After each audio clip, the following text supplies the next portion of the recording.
Very good morning to all of you. Myself, Manoj Kumar Sharma. You are most welcome in this video of Plus One Accountancy. Today, we will discuss a numerical question of depreciation with written down value method.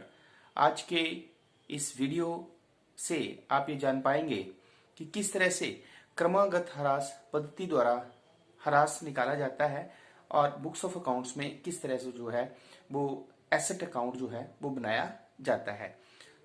पिछले video में हमने आपको बताया कि return down value method, जिसको diminishing balance method भी कहते हैं, रिड्यूसिंग बैलेंस मेथड भी कहते हैं, क्या होता है, जिसमें हमने आपको बताया कि यह एक ऐसा मेथड होता है जिसमें ह्रास की दर निश्चित होती है और ह्रास जो है वो संपत्ति के घटते हुए मूल्य पर लगाया जाता है, इसलिए ह्रास प्रति वर्ष जो है वो कम होता जाता है। इसी कंसेप्ट को अब हम एक न्यूमेरिकल क्वेश्चन की सहायता से करते हैं। So let me take a numerical question. The question is on 1st January 2010 a machinery purchased for ₹40,000. It was decided to provide depreciation on machinery at the rate of 10% per annum on diminishing balance method. ठीक है, कौन सा method हमने प्रयोग करना है? Diminishing balance method. Prepare machinery account for the 3 years. 3 years mean 2010, 2011, 2012. If the accounts are closed on 31st December every year. तो question है कि एक मशीनरी 1 जनवरी 2010 को 40,000 रुपए की खरीदी गई। ये डिसाइड किया गया कि इस मशीनरी पर जो है वो 10% के हिसाब से ह्रास लगाना है और मेथड जो है वो लगाना है diminishing balance method, reducing balance method.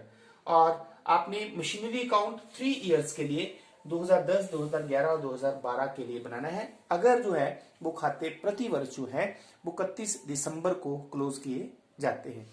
जब भी हम डेप्रिसिएशन का कोई क्वेश्चन करते हैं तो हमें 2-3 चीजें जो है वो ध्यान में रखनी होती है। The first one is original cost. तो इस या बुक वैल्यू जिसको बोलते हैं या ओरिजिनल कॉस्ट, तो एसेट की ओरिजिनल कॉस्ट कितनी है? 40,000 रुपया। दूसरा एस्टिमेटेड लाइफ, जो कि इस क्वेश्चन में नहीं है। स्क्रैप वैल्यू, जो कि इस क्वेश्चन में नहीं है। तो रेट ऑफ डेप्रिसिएशन हमें दिया हुआ है, तो रेट ऑफ डेप्रिसिएशन इज 10%। ठीक है, अब हम डिस्कस कर रहे हैं रिटर्न डाउन वैल्यू मेथड। तो हम क्वेश्चन को करते हैं। तो first of all the when the machinery is purchased 1st January 2010, तो जब 1 जनवरी 2010 को मशीनरी खरीदी जाती है तो सेम जर्नल एंट्री हमारे पास वही होती है, asset account debit to cash account.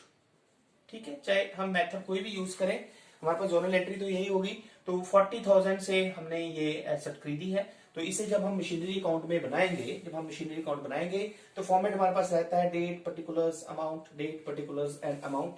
और हमारे पास क्योंकि जर्नल एंट्री है machinery account debit to cash, तो डेट में क्योंकि 1 जनवरी 2010 को ये खरीदी गई है तो टू कैश अकाउंट या टू बैंक अकाउंट भी आप लिख सकते हैं। How much? 40,000। अब पूरे साल हम इस मशीनरी को यूज करते हैं 2010 में। तो eight the end of the year books of accounts close होती है 31 दिसंबर को। तो eight the end of the year depreciation is charge, ह्रास लगाया जाता है। और जब डेप्रिसिएशन लगाई जाती है तो हमारे पास एंट्री जो है वो होती है depreciation account debit to machinery asset account. And now how much depreciation is there? So the book value is 40,000 and the depreciation is 10%, so it is 4,000. How much depreciation? 4,000 depreciation is there. तो journal entry जब हम करेंगे तो वो आ जाएगी हमारे पास 4,000। तो eight the end of the year जब 31st December 2010 को हम डेप्रिसिएशन लगाएंगे तो हमारे पास एंट्री क्योंकि हुई थी depreciation account debit to asset, तो by depreciation account how much depreciation is there? This is 4,000।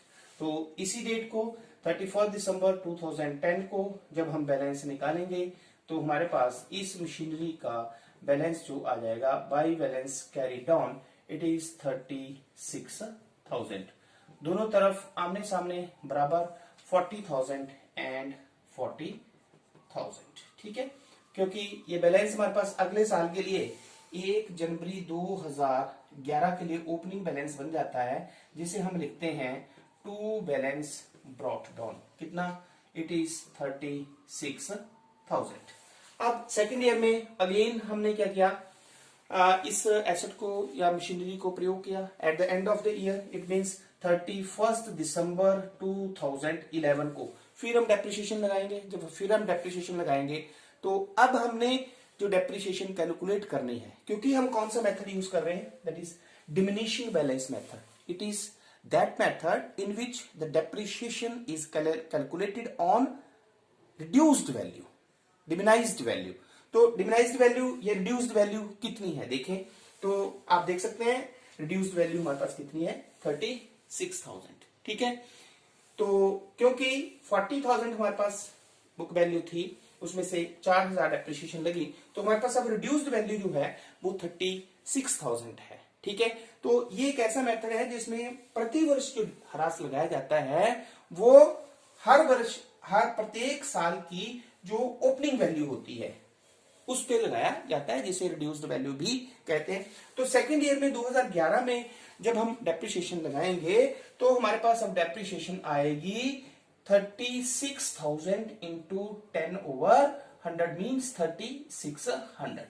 पिछले क्वेश्चन में हमने फिक्स्ड इंस्टॉलेशन मेथड में आपको बताया था कि फिक्स्ड इंस्टॉलेशन मेथड एक ऐसा मेथड होता है जिसमें डेप्रिसिएशन प्रत्येक साल जो है उसकी ओरिजिनल कॉस्ट पे ही लगाई जाती है। मतलब हर साल 40,000 पर ही डेप्रिसिएशन हमने लगानी थी यदि हम फिक्स्ड इंस्टॉलेशन मेथड जो है वो यूज करते, क्योंकि 40,000 पर पहले साल 10% 4,000, दूसरे साल भी 4,000, तीसरे साल भी 4,000, चौथे साल भी 4,000, इस तरह से हम डेप्रिसिएशन लगाते हैं अगर हम फिक्स्ड इंस्टॉलेशन मेथड यूज करते।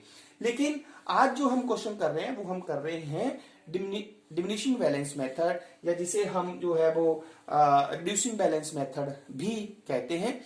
इसके अंतर्गत फर्स्ट ईयर जो होता है, पहला साल जो होता है, तो उसपे जो ओरिजिनल कॉस्ट होती है उस पर डेप्रिसिएशन लगाई जाती है, और नेक्स्ट ईयर्स में, अगले सालों में रिड्यूस्ड वैल्यू पर डेप्रिसिएशन लगाई जाती है, इसलिए इसे रिड्यूसिंग बैलेंस मेथड कहा जाता है।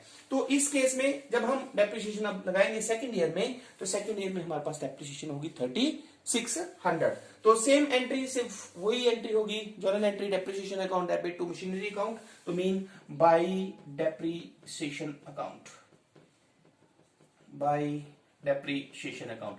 हाउ मच, जैसे मैंने आपको बताया रिड्यूस्ड वैल्यू कितनी है 36,000 पे 10% आप कैलकुलेट करेंगे, इट इज 3600।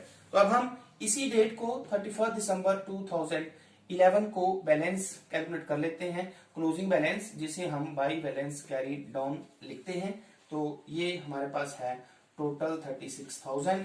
तो 36,000 में से हम क्या करेंगे, 3600 को हम लेस कर देंगे, तो ये हमारे पास आ जाएगा 32,400। कितना आ जाएगा, 32,400। अब ये जो 2011 का क्लोजिंग बैलेंस है, ये 2012 के लिए 1 जनवरी 2012 के लिए ओपनिंग बैलेंस आ जाएगा, जिसको हम लिखते हैं टू बैलेंस ब्रॉट डाउन 32,400।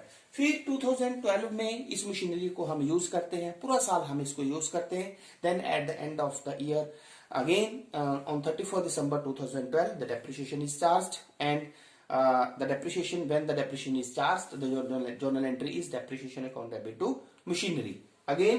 तो हमारे पास फिर हम at the end of the year 31st December 2012 को फिर हम depreciation लगाएंगे, तो by depreciation account। now again हमने ध्यान में क्या रखना है, तो क्योंकि हम रिड्यूसिंग बैलेंस मेथड या डिमिनिशिंग बैलेंस मेथड यूज कर रहे हैं, तो इसमें हम डेप्रिसिएशन जो लगाते हैं that is on reduced value, that is on reduced value. तो थर्ड ईयर में जो रिड्यूस्ड वैल्यू है वो है 32,400 पे 10%। तो ये हमारे पास आ जाएगी 3,240। सिंप्लीफाई करेंगे तो 3,240। तो अब हम इसी डेट को 31 दिसंबर 2012 को इसका क्लोजिंग बैलेंस कैलकुलेट कर लेते हैं, जिसको हम लिखते हैं बाई बैलेंस कैरी डाउन। तो क्योंकि डेबिट साइड का टोटल हमारे पास है 32,400, तो उसमें से 3240 जो है हम लेस कर देंगे। तो आप 32,400 में से 3240 लेस जब कर देंगे तो हमारे पास आ जाएगा ये 29,160। तो जो कि हमारे पास क्लोजिंग बैलेंस हुआ 31 दिसंबर 2012 को, तो जिसे आप 1 जनवरी 2013 के लिए ओपनिंग बैलेंस, जिसको आप टू बैलेंस ब्रॉट डाउन करके लिख सकते हैं। It is how much 29,160। क्योंकि क्वेश्चन में हमें फर्स्ट 3 इयर्स के लिए बोला गया था, तो 2010, 2011 और 2012 के लिए हमने ये मशीनरी कोड बनाया। तो आप देख सकते हैं कि जो मशीनरी 1 जनवरी 2010 को हमने 40,000 रुपए की खरीदी थी, उस मशीनरी की वैल्यू हमारे पास 3 सालों के बाद कितनी है? 29,160। यदि हम उस पर 10% जो है वो डेप्रिसिएशन लगाते हैं, और मेथड कौन सा यूज कर रहे हैं हम? डिमिनिशिंग बैलेंस मेथड, ठीक है, जिसको हम क्रमागत ह्रास पद्धति कहते हैं। यदि हम इस क्वेश्चन को फिक्स्ड इंस्टॉलेशन मेथड से स्थायी किस्त पद्धति से हम करते हैं, तो प्रत्येक वर्ष पहले साल 4,000 रुपए डेप्रिसिएशन लगनी थी, दूसरे साल भी कितनी लगनी थी? 4,000, तीसरे साल भी कितनी लगनी थी? 4,000। क्यों? क्योंकि फिक्स्ड इंस्टॉलेशन मेथड, जैसा कि हमने पढ़ा है कि उसमें प्रति वर्ष जो है वो ह्रास जो है वो संपत्ति की ओरिजिनल कॉस्ट जो होती है उस पर लगाया जाता है। तो हर साल जो है वो 40,000 पे 10% के हिसाब से 4,000 रुपए डेप्रिसिएशन लगती है, क्योंकि फिक्स्ड इंस्टॉलेशन मेथड में amount of the depreciation remains equal every year. लेकिन आपने देखा कि रिड्यूसिंग बैलेंस मेथड, जिसको डिमिनिशिंग बैलेंस मेथड भी कहते हैं या रिटर्न डाउन वैल्यू मेथड भी कहते हैं, इसमें हम प्रति वर्ष जो है जो डेप्रिसिएशन लगाते हैं वो रिड्यूस्ड वैल्यू पे लगाते हैं। किस पे लगाते हैं? रिड्यूस्ड वैल्यू पे। तो फर्स्ट ईयर में तो 40,000 ही वैल्यू थी, तो 40,000 पे 10% जो है 4,000 आया। सेकेंड ईयर में क्योंकि रिड्यूस्ड वैल्यू हमारे पास 36,000 है, तो 36,000 पे 10% हमारे पास 3,600 आया डेप्रिसिएशन, ठीक है। और थर्ड ईयर में जो रिड्यूस्ड वैल्यू है वो है 32,400, तो 32,400 पे 10% जो है वो 3,240 रुपए आया। तो आप देख सकते हैं कि हर साल डेप्रिसिएशन जो है वो कम होती जा रही है। तो इस तरह से आज के इस वीडियो में रिटर्न डाउन वैल्यू मेथड या रिड्यूसिंग बैलेंस मेथड से हम न्यूमेरिकल क्वेश्चन कैसे करते हैं ये हमने डिस्कस किया। तो आई होप ये कंसेप्ट आपको क्लियर हो गया होगा। Thank you very much.